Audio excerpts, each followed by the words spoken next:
પંચમહાલમાં કડાણા ડેમમાંથી પાણી છોડાયું અને ગામોને કરાયા એલર્ટ। જ્યાં શહેરા તાલુકાની મહીસાગર નદી કાંઠાના ગામોના ખેતરોમાં પાણી ભરાઈ ગયા। કડાણા ડેમમાંથી 3.5 લાખ ક્યુસેક પાણી છોડવામાં આવ્યું છે। પાનમ ડેમમાંથી 50,000 ક્યુસેક પાણી છોડાયું। એ ઉપરાંત મહીસાગર નદી કિનારે આવેલા ગામોના ખેતરો આ ધસમસતા પાણી આવવાને કારણે બેટમાં જાણે કે તબદીલ થઈ ચૂક્યા છે। નદી કાંઠાના વિસ્તારોમાં નદીના પાણી ફરી વળ્યા છે। આ દ્રશ્યો આપ જુઓ, ખેતરોમાં ભરાયા છે પાણી અને તેને કારણે ખેડૂતોનો પાક પણ બગડી ગયો। બેલીથા, બોરડી, બાકરિયા આ તમામ ગામો જાણે કે બેટમાં તબદીલ થઈ ચૂક્યા છે। જુઓ, રસ્તા ઉપર પણ ભરાઈ ગયા છે પાણી। ખરોલી, સાદરા સહિતના ગામોના ખેતરો જાણે કે બેટમાં તબદીલ થઈ ગયા હોય તેવા આ દ્રશ્યો સામે આવી રહ્યા છે। ઘણા વાહન ચાલકો પણ આ વરસાદી પાણીમાં અટવાયા છે। ખેતરોમાં જુઓ પાણી ભરાઈ ચૂક્યા છે। ખરોલી, સાદરા સહિતના ગામોના ખેતરોમાં આ જ પ્રકારે જળબંબાકારની પરિસ્થિતિ ખેતરોમાં જોવા મળી રહી છે।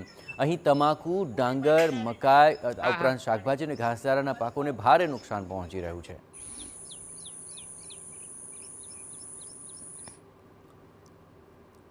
તો પંચમહાલની આ આખી પરિસ્થિતિ પર વધુ વિગતે વાત કરવા જોડાઈ રહ્યા છે ટીવી 9 સંવાદદાતા નિકુંજ પટેલ। નિકુંજ, જે ભારે વરસાદ બાદ જે નદીકાંઠાના વિસ્તારો છે તે તો જળબંબાકાર જણાઈ રહ્યા છે। કેટલું નુકસાન અંદાજે આપ ત્યાં જોઈ રહ્યા છો અને ખેતરોની હાલત શું છે? લોકોની કોઈ માંગ? ચોક્કસથી પંચમહાલ જિલ્લાના જે શહેરા તાલુકાના મહીસાગર નદીના કિનારાના ગામો છે તે ગામોની અંદર કડાણા ડેમ અને પાનમ ડેમમાંથી જે અનુક્રમે 3.5 લાખ અને પાનમ ડેમમાંથી 50,000 ક્યુસેક પાણી છોડવામાં આવતા મહીસાગર નદી કાંઠાના જે વિસ્તારો ગામોના ખેતરોમાં અત્યારે બેટમાં ફેરવાયા હોય તેવા દ્રશ્યો છે। જે ઊભો પાક હતો તેની અંદર અત્યારે નુકસાન થવા પામ્યું છે અને જે કહી શકાય કે શાકભાજી, તમાકુ, ડાંગર, મકાઈ સહિતના જે પાકો છે એ નુકસાન થવા પામ્યું છે તેવું ખેડૂતોની જણાવી રહ્યા છે। અને હાલ જે છે આ તમામ ખેતરોમાં હજુ પણ પાણી ભરાયેલા છે।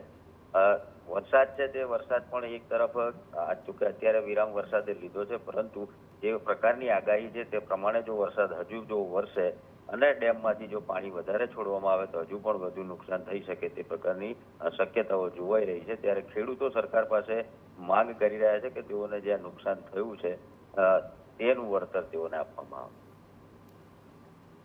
બિલકુલ નિકુંજ, તમામ ગતિવિધિઓ પર આપ નજર રાખતા રહેજો। હવે આ દ્રશ્યો જુઓ કે જ્યાં ખેતરોની અંદર પાણી ભરાવાને કારણે જાણે કે તે બેટમાં તબદીલ થયા હોય તેવો આ નજારો સામે આવી રહ્યો છે। અહીં તમાકુ, ડાંગર અને અન્ય જે પાકો વાવેલા હતા તેમને પણ ભારે નુકસાન પહોંચી ગયું છે।